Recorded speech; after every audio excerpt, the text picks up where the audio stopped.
در روزهای جشنشون به خاطر تبرک در اتاق میذارن،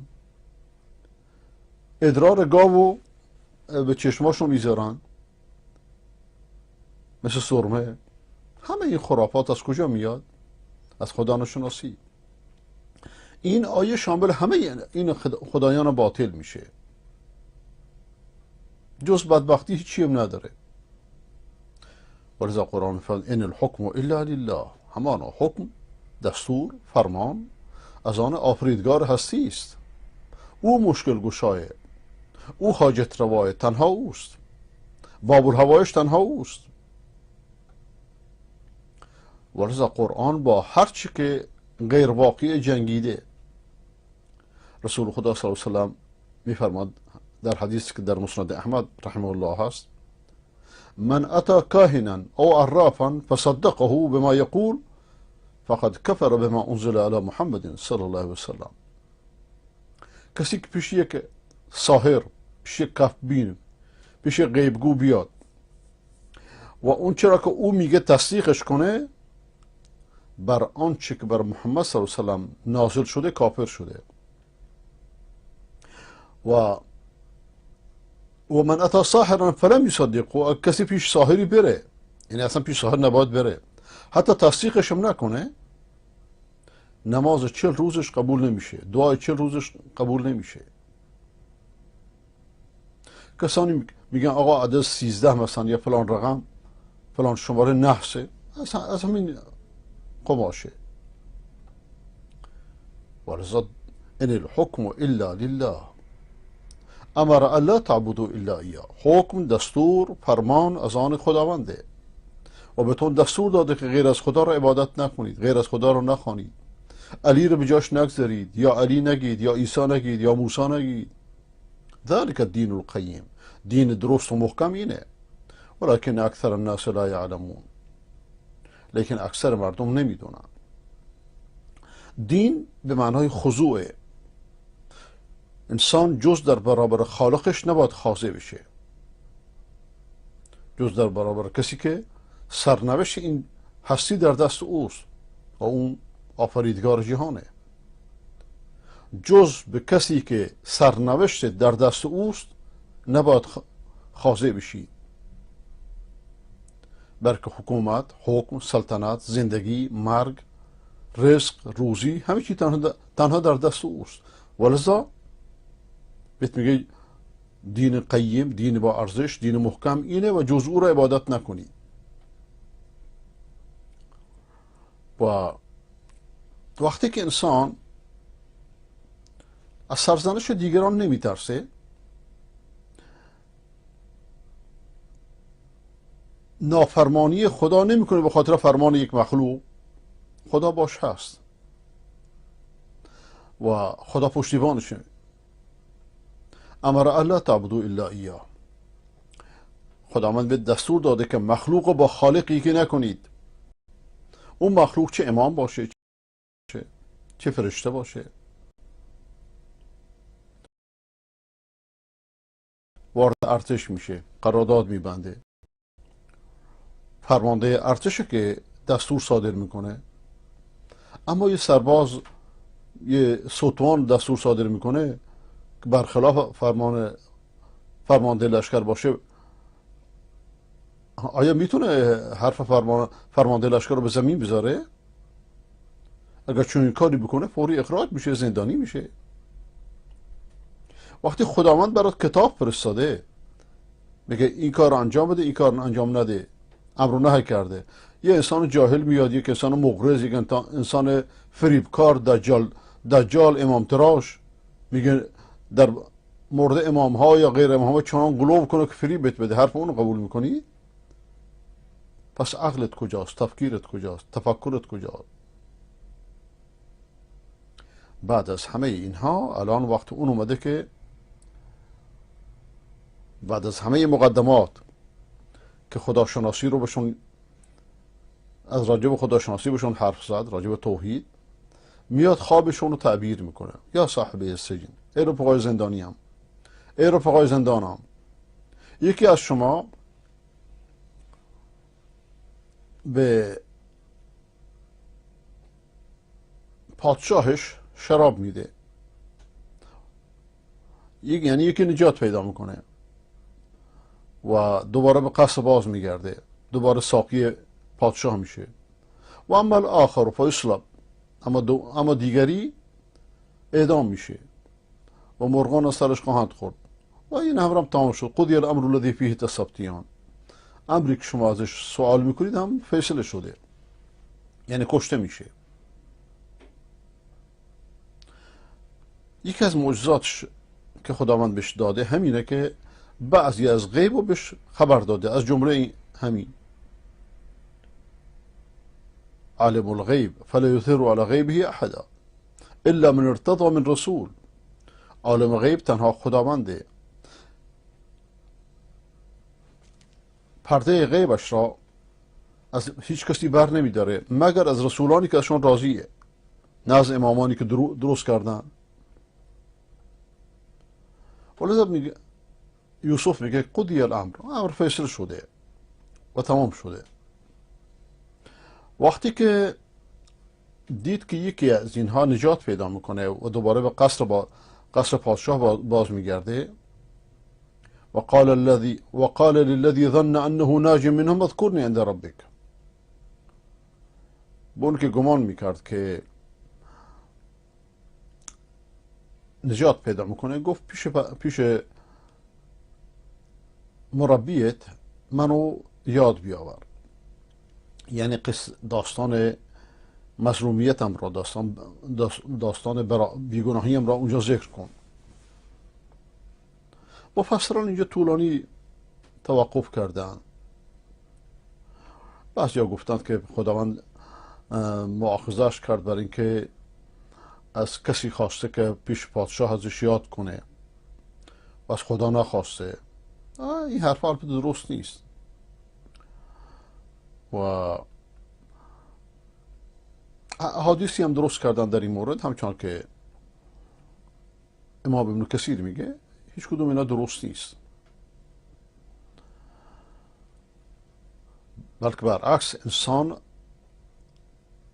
باید اون چی که برای سبب نجاتشه در دنیا هم دنبالش بره. اگر در یک تنگنا بود، در یک ظلم واقع شده بود، میدونست که فلان شخص مثلا میتونه کمکش کنه، هیچ اشکالی نداره که ازش کمک بخواد. و یا صاحب السجن اما احدكما فيسقي ربه خمرا واما الاخر فيصلب فتأكل الطير من رأسه قضي الامر الذي فيه تستفتيان. ولذا یوسف میاد اینجا به مطلب یا همون خواب زندانیان رو تعبیر میکنه و تعبیر خواب علمیه که خداوند در دل کسانی میندازه که علم تعبیر بهشون داده. در واقع رمز خواب رو باز میکنن و این علم خاصیه. و یوسف به اونی که گفت اینی ارانی عصر و خمرا، من انگور میفشارم برای خمر، برای شراب، گفت که تو تعبیر خوابت اینه که نجات پیدا میکنیم. و دیگری که مرغان از نانی که بالا سرش میخورند گفت تو اعدام میشید.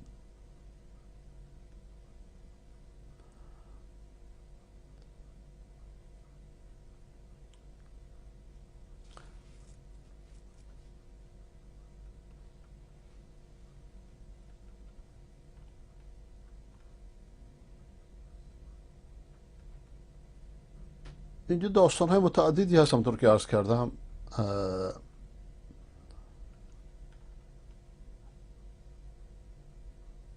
مفسران ذکر کردند که نقلش فایده‌ای نداره، لیکن اینجا یه نقطه هست. بعد از اینکه از تبلیغ توحید کرد، بعد از اون تعبیر خواب پرداخت، گفت یکی از شما دو نفر ساقی پادشاه میشه، به پادشاه شراب میده، دیگری محکوم به اعدام میشه. لیکن نگفت کدوم یکی، تصریح نکرد که کدوم یکی از شما. و و تعبیر اعدام هم تأخیرش کرد که غافلگیر نشن. لیکن ساقی به گمان خودش درک کرد که چون من چونی خواب دیدم من نجات پیدا میکنم. وقتی که از زندان داشت میرفت گفت مرا پیش پادشاه یاد بکن که من بی تقصیرم و تا وسیله نجاتم از زندان فراهم بشه.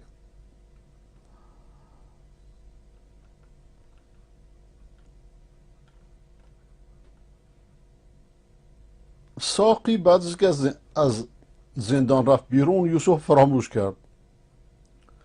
قرآن میفرماید فانساه الشیطان، شیطان سبب فراموشی شد. خدای متعال به انسانی قوایی داده، نیروهایی داده که در باطنش گذاشته که این دانشمندان بزرگ متحیر کرده.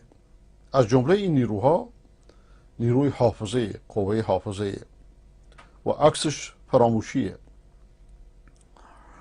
قوه حافظه هر انسان، قوه حفظ خاطرات که هر کس به اندازه خودش در باطن خودش یک کتابخانه است، یادداشت‌ها داره، خاطرات خود داره، بنا به وسعت معلوماتش اتاقها و قفسه ها در ذهن خود داره که در موقع نیاز اوراق و صفحاتشو حاضر میکنه.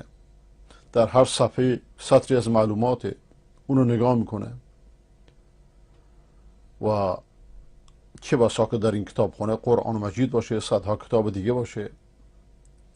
یک دست نامرئی بر صفحه خاطرات هر کس مسلطه که به مقتضای اوصاف باطنش و مقتضای فطرتش که متصل باش مشغول نقاشی و نوشتنه و نمایشی از پرده های مختلف زندگی در اونجا می نگاره.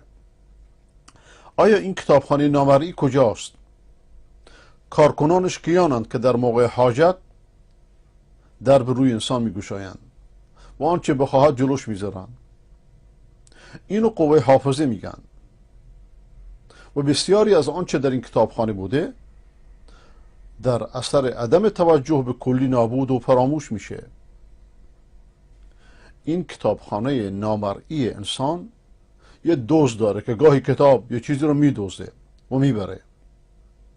در اینجا خدا دزد این کتابخانه رو شیطان نامیده. فرموده فانساه الشیطان و ذکر ربه، یعنی شیطان به آن ساقی فراموشی داد که او به سرپرست خود بی تقصیری یوسف بگه و این چنین بود که یوسف سالها دوباره در زندان ماند. و آخر دعوانا الحمد لله رب العالمین و صلی الله علی سیدنا محمد و علی آله و صحبه اجمعین. بریم سراغ واتساپ و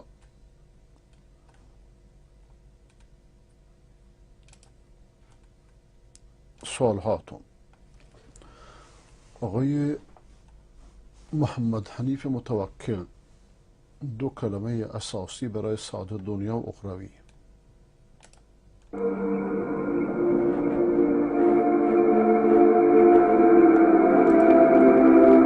كلمتان لا ثالث لهما تجمع كل أنواع التوحيد. لا يخافن العبد إلا ذنبه. لا تخف من القوي إنه بيد الله. لا تخف من طاغية إنه بيد الله. لا تخف من شح الأمطار إنها بيد الله. لا تخف من عقوق الولد إنه بيد الله. این استادمون شیخ محمد راتب نابلسیه.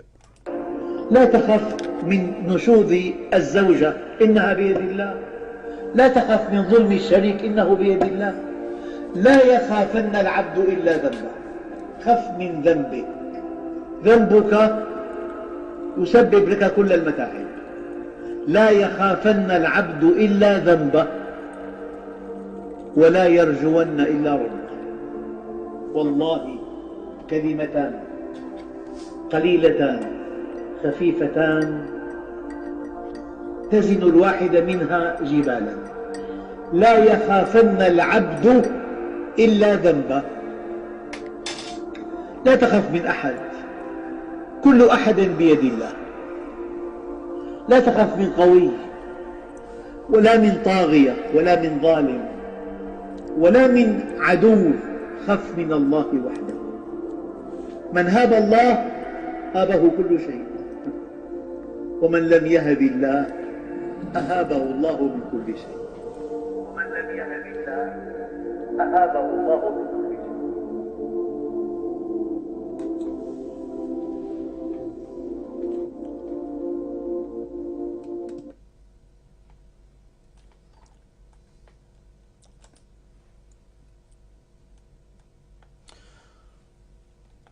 آقای دکتر لطفاً به سوال‌های زیر پاسخ دهید. این سوال‌ها رو بینندگان شبکه میخوان مخصوص از شما بزرگ. چقدر ریش گذاشتن واجبه؟ اصل ترک ریش واجبه، اما اینکه یک قبضه باشه سنته. یعنی اگر یک اندازه کوچک هم بذاری واجب سقوط کرده، واجب رو انجام دادید، لیکن سنت یک قبضه نگه داشتنه. آیا بخشیدن ثواب ختم قرآن به مرده میرسه؟ بین علما تنازع هست، ولی یعنی وقتی مسئله اختلاف شد آدم باید آسان بگیره. بله، اگرچه سنت این نیست. سنت اینه که انسان در وقت ختم قرآن به مردگان دعا کنه.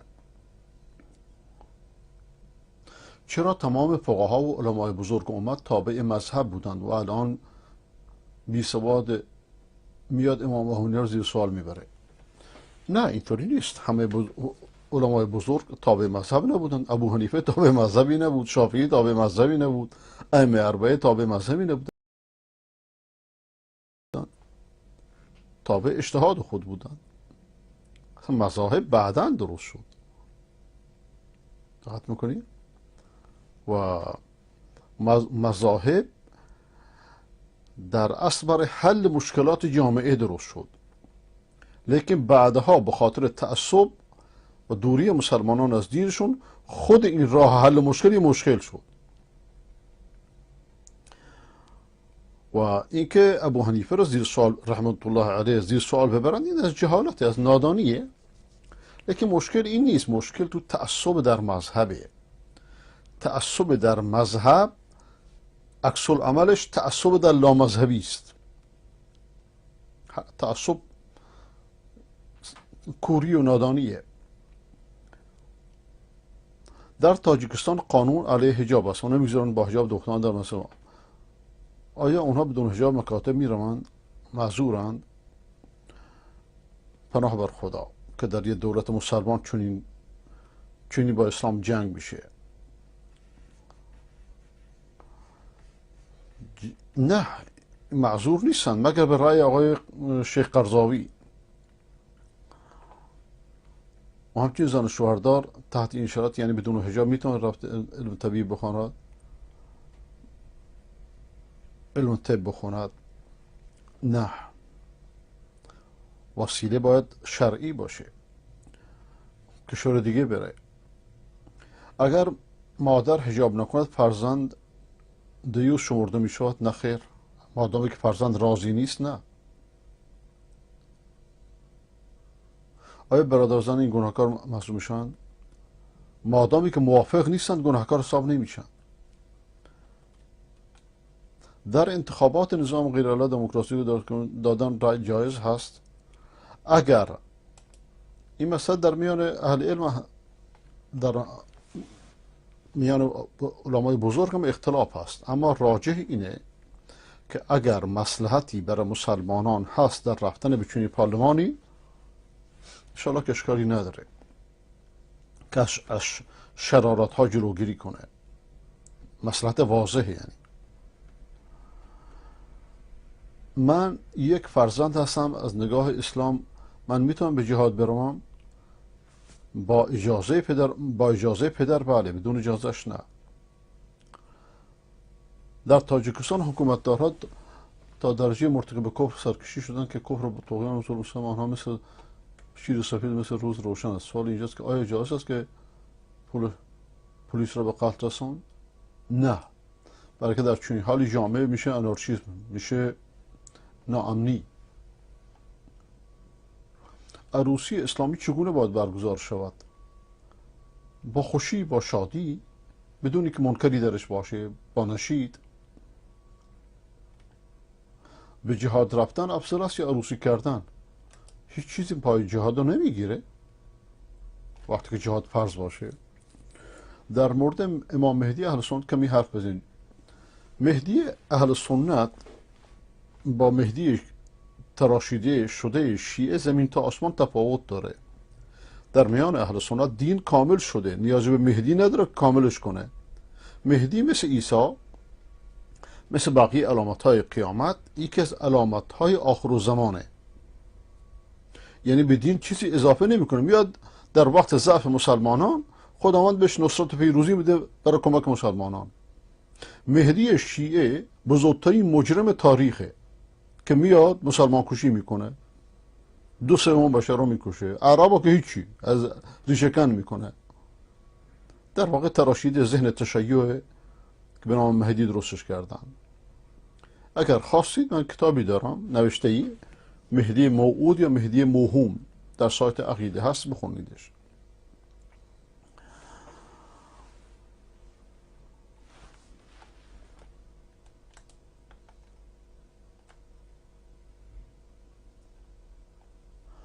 در تاجیکستان ریش هستن برای جوانان اجازه. آیا کار کردن با این شرایط جایز است؟ بله، اینجا چون معذورند در چنین حالتی.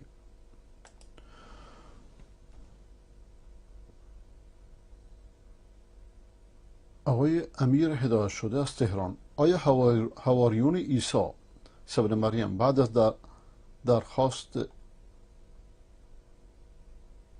مائده ایمان نیاوردند و الله آنها را عذاب کرد؟ نه، حواریون عیسی که ایمان آوردند، از بهترین یاران عیسی هستند.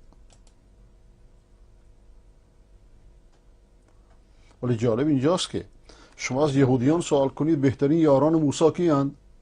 بهترین افراد امت موسی میگن یاران موسی. از عیسویان سوال کنید بهترین افراد امت شما کیند؟ میگن حواریون عیسی. از شیعیان سوال کنید که بدترین افراد امت کیند؟ میگن محمد، نعوذ بالله. با وجودی که محمد ترین مربی.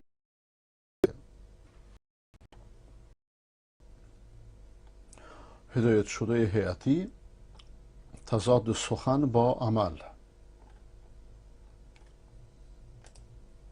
شما ملاحظه کنید که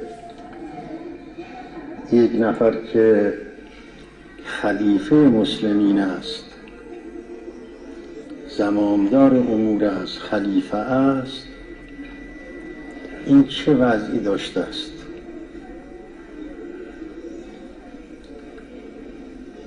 در حالی که خلیفه است میخواد نماز جمعه بخواند. خب همین خلیفه که میخواد نماز جمعه بخواند شما تکفیرش میکنید. چرا اونا رو تکفیر میکنید؟ این یک. و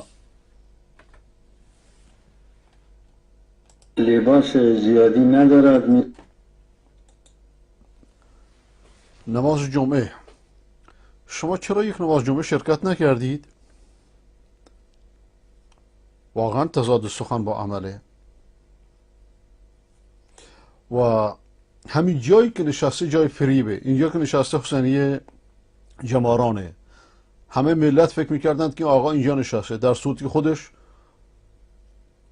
در قصر خسرو شاهی که پشت این حسینیه زندگی میکرده. همه زندگیش فریبکاری. اگه اونا خوب بودن چرا تکفیرشون میکنید؟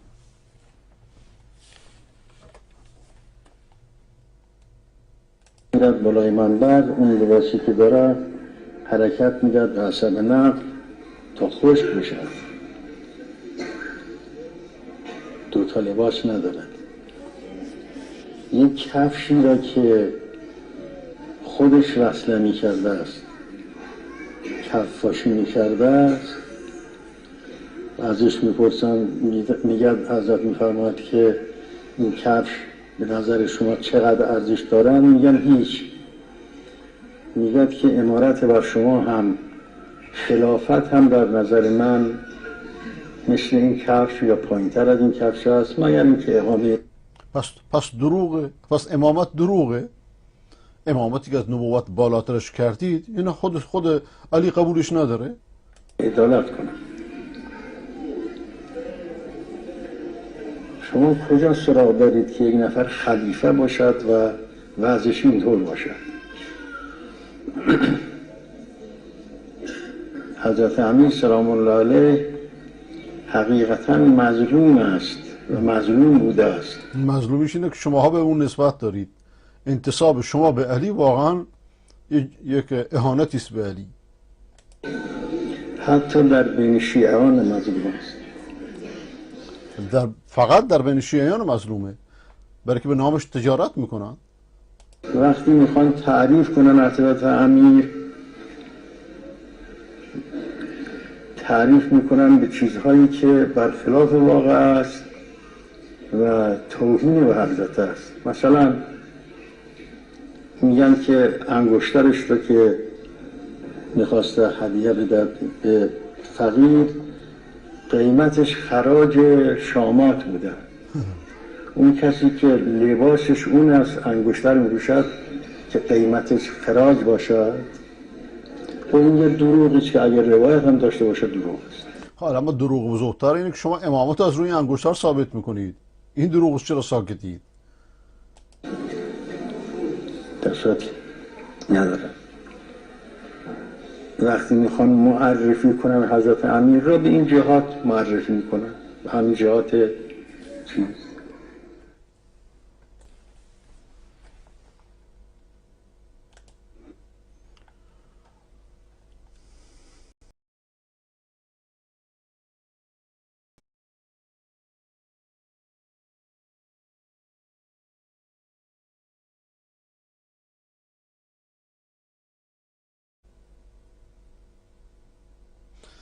اول فروردین عید رو به هم تبریک میگم. به من وقتی تبریک میگم به هر نحوی از جواب متقابل تفریح میرم، نهایتا مجبور میشم بگم قربان شما. درسته؟ آره، ولی خیلی در این مورد سخت نگیر. یعنی شما به جای تبریک گفتن یه چیز دیگه بگو. من این سال برای سال مبارک بگم، از این حرفا.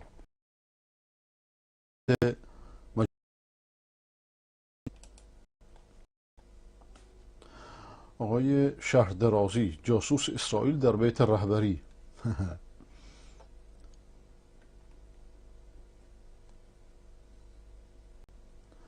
سلام، به همراه درس ساپ ارسال کنید. امکان با ساپ 1 ساعت رو تمام یوتیوب لج کرده. من کانال یوتیوب رو هرچه بالا پایین میکنم بعضی از درس ها برای من مخفی است. نمیدونم بقیه بینندگان. نه، فکر نمی کنم اینجوری باشه. ممکنه مشکل از پیش شما باشه. به این قیافه خوب دقت کنیم. دختری ولایی با سربند یا حسین در دیدار با رهبر فرزانه. کاترین شکدر، پای ثابت ستاد تبلیغاتی رئیسی، نویسنده وبسایت رسمی علی خامنه ای به زبان انگلیسی و عضو تیم مسعود خامنه ای و کمیل خجسته، برادرزاده همسر خامنه ای. مشرق و تسنیم به اون گزارشاشو کار میکردن و پرستیوی هم شیعه شدنشو بوق کرده بود. حالا اما این دختر سابقا شده در ولایت و در سایت تایمز اسرائیل نوشته که یهودی نفوذی اسرائیل بوده. کاترین خانم دلیل موفقیتش در نفوذ به بیت رهبری و ارگان‌های سپاه رو نیاز شدید اونا به گرفتن تایید از متفکران خارجی دونسته. حالا شما فکرش کن که این جاسوس نفوذی اسرائیل از چه کسایی تو بیت رهبری فیلم و آتو داره و مخاطبان پیامش چه کسایی هستن که اینطوری پیروزمندانه رخ نموده. این کاترین خانم تن چه کسایی رو میلرزونه و قراره چه کسایی رو وادار به همکاری کنه.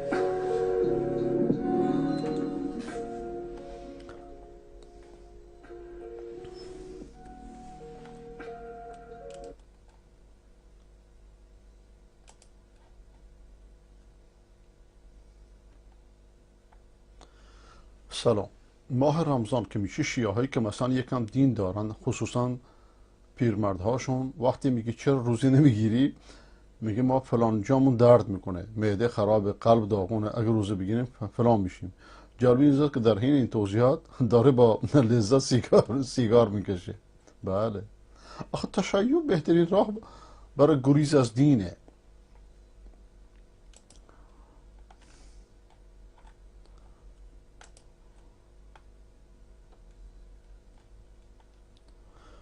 آقای شهدرازی نمیدونم مشکل یوتیوب چه هست، من نمیدونم. آقای بابا جان از روسیه: آیا بعد از نماز دست برداشتن جایزه؟ یعنی چی؟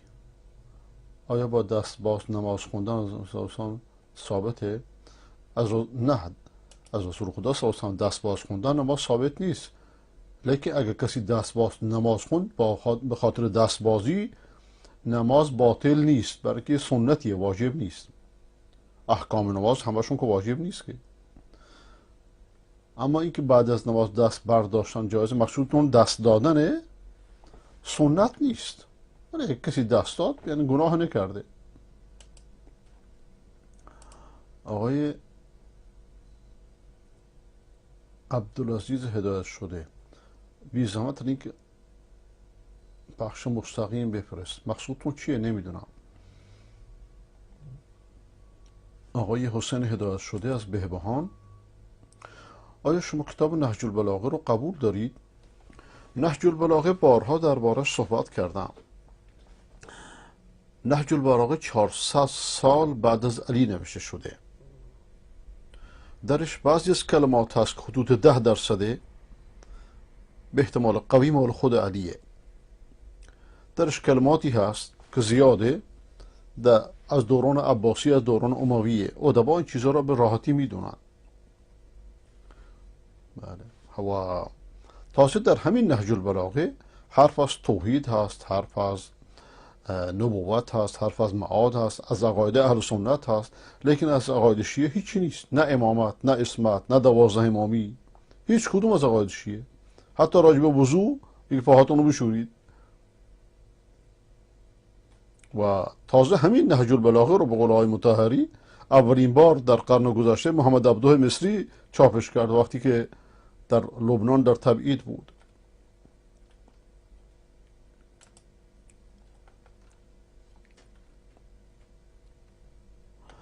آقای سلطان سلیم: آخوند، اگر پدر فرزند خود را به قتل برساند اعدام نمیشد، ولی اگر مادر به قتل برساند اعدام میشد. این آخوند خبیثی که آخوند زنجانی: احکام پدر از مادر جداست. این آخوند بازجوی اوین بوده، قبلا بازجوی آیت الله برقی، همین پلیده.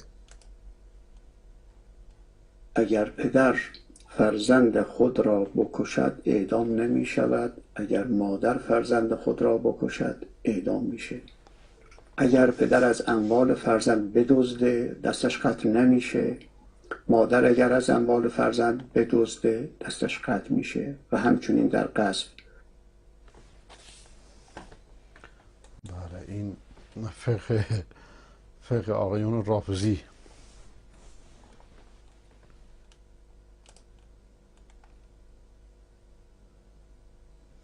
هنرپیشه آخوند انصاریان در 45 ثانیه: 40 سال گریه.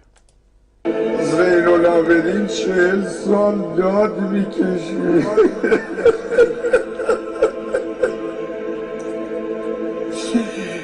شیرخواره تو بغل زنای مدینه تو کوچه میدید، میشست کنار خاک ناله میزد، ناله.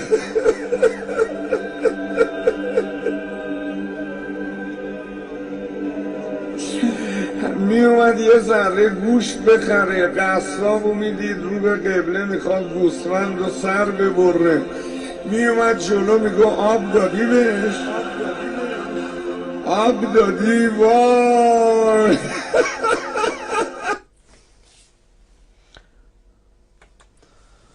وغرهم فی دینهم ما کانوا یفترون. آنچه که خود افترا میزنند اینها رو مغرور کرده. درگیر شدن با امامزاده بدقول.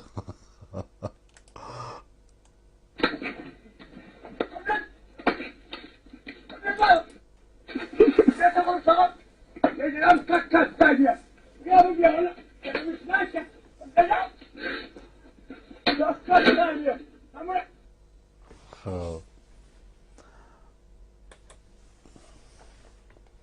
تا زمانی که امامزاده و امامزاده پرستی تو ایران هست، ایران خوب شدنی نیست. آقای لطف الله تاجیک بفرمایید. ننوشتید که ما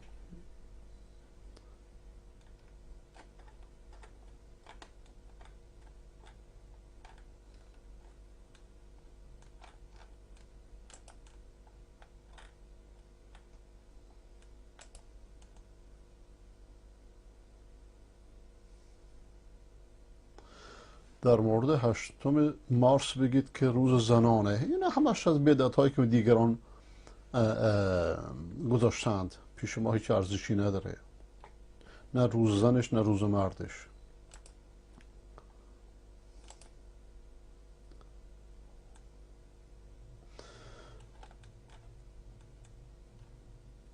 حکم خروج گاز از شکم طور که اختیار از دست داده باشد در وضوء و نماز چیست؟ وضوء رو باطل میکنه.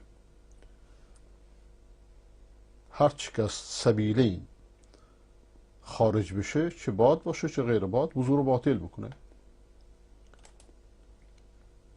پدری که مرده بدون نماز بوده، دعای رحمت از طرف پسرش براش جایزه؟ بله، انشاءالله که جایزه، چون در این مورد اختلافه. انشاءالله که جایزه، مادامی که مشرک نمرده.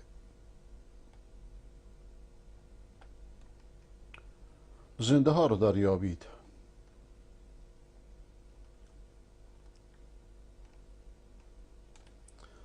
خانم عایشه افغان از مشهد، از مدینه منوره شما چیزی فرستادید؟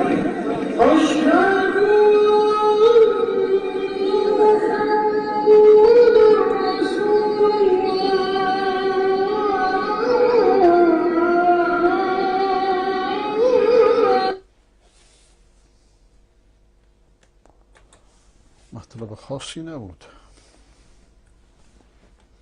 خداوند زیارتش را نصیب ما و شما فرماید. آقای محمدی از اصفهان، شماره فرکانس توحید بفرستین. ما نداریم. اون بالا براتون فرستادم، امیدوارم که یادم بیاد.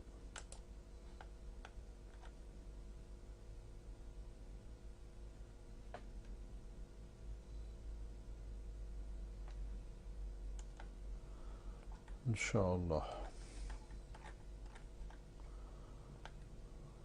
لینک پخش مستقیم بفرستید. لینک ها که قبلا براتون فرستادم آقای عبدالعزیز.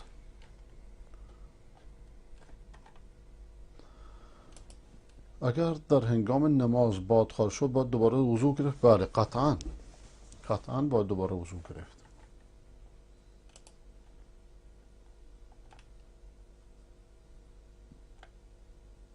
اونجایی که علامه فرد اصحاب سبت و بوزینه و خوک تبدیل کردیم، یعنی جسمش کاملا به حیوان تبدیل شد؟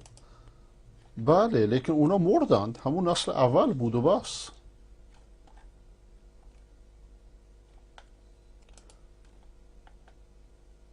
آقای شکری میگه چرا نخوندی؟ چون خیلی ریزه، من نمیتونم ببینمش خوب.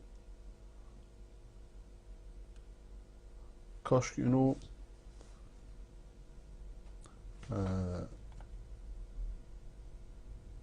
بنویسید اگه خواستید که خونده بشه، چون ریزه یه ذره. من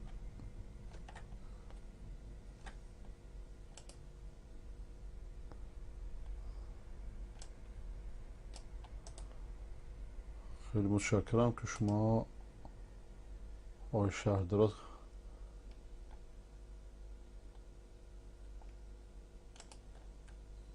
لینک فرستادید. دست شما در نکنه.